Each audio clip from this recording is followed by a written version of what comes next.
Mercedes were supposed to collapse this weekend. The FIA had just banned the engine system that many people inside Formula One believed was secretly powering their straight-line speed. Rival teams expected them to disappear instantly. Some thought Canada would expose everything. Instead, Mercedes destroyed the field. George Russell on pole, Kimi Antonelli right beside him. A complete front-row lockout.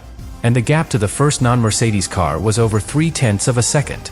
In modern Formula One, that is massive. But here is the part nobody saw coming. Mercedes did not look slower after the FIA ban.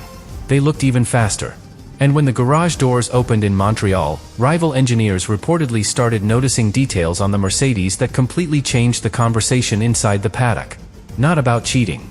About something potentially far more dangerous. Because if Mercedes can dominate immediately after losing a banned advantage, then maybe the ban trick was never the real reason they were winning in the first place. And what they secretly brought to Canada might change the entire championship fight from this point forward. So how did Mercedes go 1-2 right after the FIA crackdown? The answer starts with a tiny detail almost everyone ignored on Friday. At first, Friday in Montreal did not even look important. One practice session. Only 1 hour. Sprint weekend format. Chaos everywhere. But inside Formula One, engineers love these weekends for one reason. You discover very quickly who actually understands their car, and who is guessing. And Mercedes looked terrifyingly prepared from the first laps. Kimi Antonelli immediately went fastest in practice. George Russell was right behind him. Then the timing screens showed something that made people inside the paddock stop paying attention to everyone else. The gap. More than 0.7 over the next fastest car at one stage of the session. That kind of advantage almost never happens anymore in modern Formula One. The field is usually separated by tiny margins. Hundredths. Maybe a tenth or two. 0.7 feels like one team accidentally arrived with next year's car. And this is where the confusion started.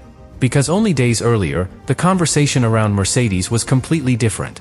People were asking whether the FIA's engine crackdown would finally slow them down. Rival fans were convinced their recent speed came from exploiting a gray area in the regulations. The expectation was simple. Ban the trick, slow the car down.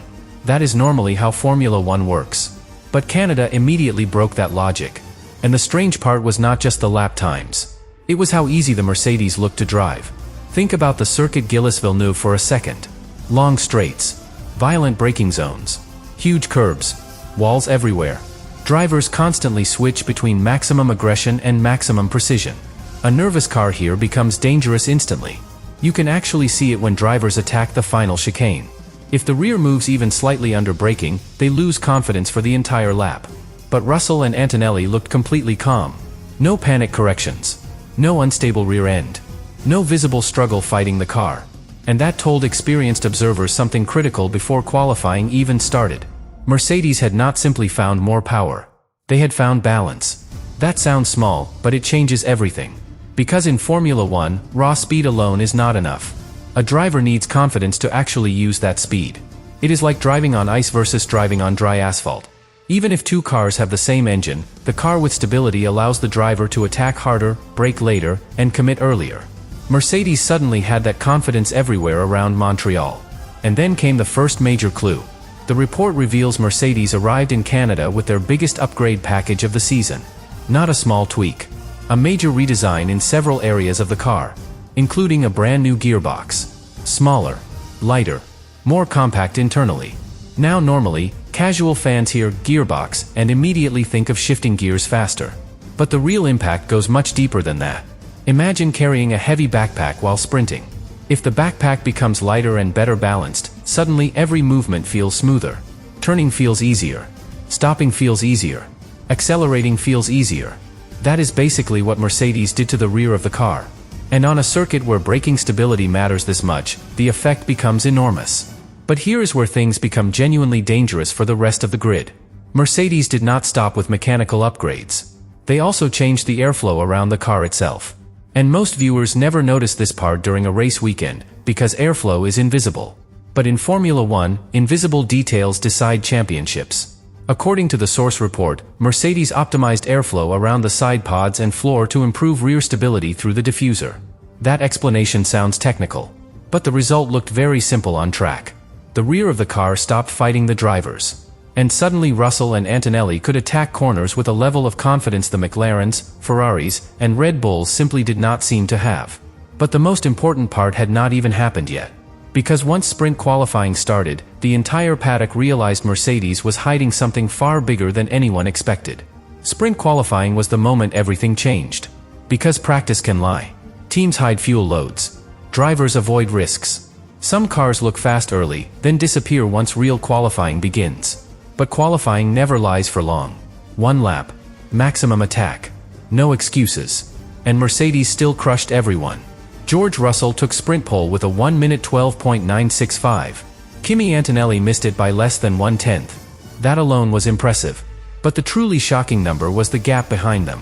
Lando Norris, the first non-Mercedes driver, was more than 3/10 slower. Ferrari was over 4/10 behind. Max Verstappen only managed 7th place. And suddenly the entire narrative around the FIA ban started collapsing in real time.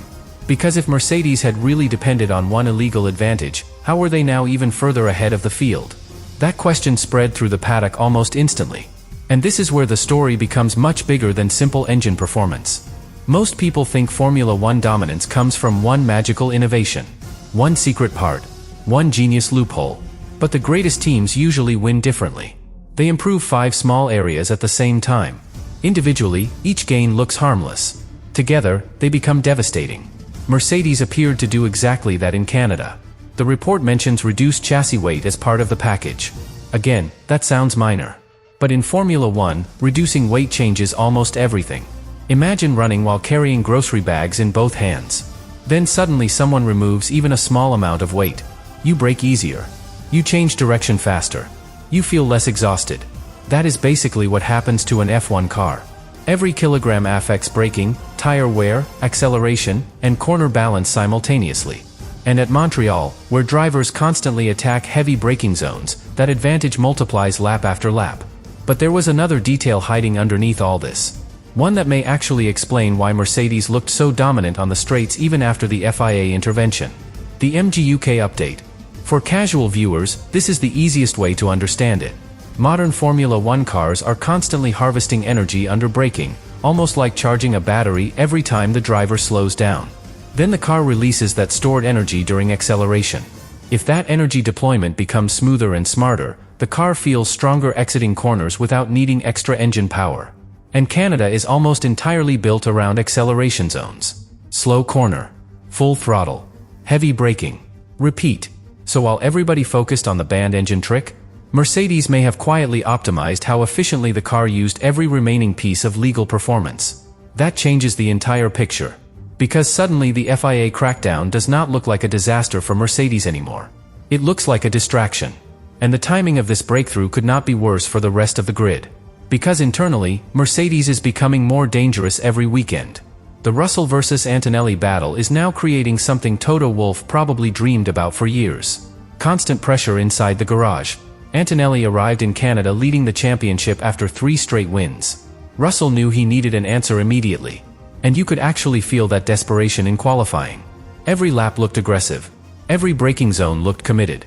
Russell was driving like someone trying to stop momentum before it becomes unstoppable. And when he finally crossed the line for pole, his reaction said everything. Relief. Confidence. Maybe even warning. Because after qualifying, Russell admitted the upgraded car felt fantastic. That sentence matters more than people realize. Drivers usually protect themselves with careful language. Especially after one good session. But Russell sounded convinced the performance was real. Sustainable. Repeatable. And then came Antonelli's radio message. After being told Russell had beaten him by tiny margins, Antonelli simply replied, "Okay, understood. We'll see tomorrow." Short. Calm. Cold. Not frustration. Not panic. Confidence. And suddenly Mercedes had another weapon the rest of Formula One might not be ready for. 2 drivers who both believe they can become world champion. Because once teammates stop protecting each other psychologically, the pace level inside a team can explode. One pushes harder. Then the other responds. Then both evolve faster than everyone outside the garage. That is exactly how dominant eras begin in Formula One. But there was still one final piece of the puzzle nobody fully understood yet. Why did the Mercedes package work this perfectly specifically in Canada, immediately after the FIA crackdown? The answer to that might reveal something much bigger about where the entire sport is heading next. The answer starts with the track itself. Because Canada exposed something most people outside Formula One never notice. Not every circuit rewards the same kind of car. Some tracks reward pure downforce. Others reward tire management. Others reward top speed. But Montreal is different. Montreal rewards efficiency. And that word changes everything. Think of two people running through an airport. One sprints everywhere and wastes energy immediately. The other moves smoothly, takes cleaner lines, carries momentum better, and somehow arrives faster while looking calmer. That second version was Mercedes in Canada. The Circuit Gilles-Villeneuve is basically a sequence of acceleration battles connected by violent braking zones. Drivers spend huge amounts of the lap slowing the car down aggressively, rotating it quickly, then launching back onto another straight. So if your car is stable under braking and efficient under acceleration, you unlock lap time everywhere. And Mercedes suddenly had both. That explains why the FIA ban may not have hurt them as much as people expected. Because if your entire performance depends on one extreme advantage, losing it destroys the package. But if your car is balanced across multiple systems, you survive much more easily. And according to the report, Mercedes improved almost every area connected to efficiency at the same time. Lighter gearbox. Improved airflow management. Reduced chassis weight. Smarter MGUK deployment. Each change sounds small alone. Together, they transformed how the car behaved in Montreal's most critical zones. And here is where rival teams probably became nervous. Mercedes did not look like a team compensating for lost performance. They looked like a team finally unlocking the full concept of the car. That is a completely different situation. Because temporary speed disappears quickly. Structural performance gains usually do not. And the drivers felt it immediately. One of the clearest examples came through Russell's confidence over the curbs. At Montreal, drivers attack curbs aggressively to shorten the lap. But unstable cars bounce violently over them, forcing drivers to hesitate. Even tiny hesitation costs lap time. Russell barely hesitated anywhere. The Mercedes absorbed the curbs cleanly, stayed stable on entry, and launched out of corners without visible instability. That matters because Formula One drivers drive partly through instinct. The moment a driver trusts the rear of the car, braking points move later automatically. Steering inputs become sharper. Commitment increases without conscious thought. And suddenly 1/10 becomes 3/10. 3/10 becomes domination. But there is another layer to this story most fans completely missed during the chaos of sprint qualifying. The Alonso crash. Fernando Alonso hit the wall late in SQ1, bringing out a red flag that interrupted the session dramatically. That changed the timing for everybody. Some drivers lost the chance to improve.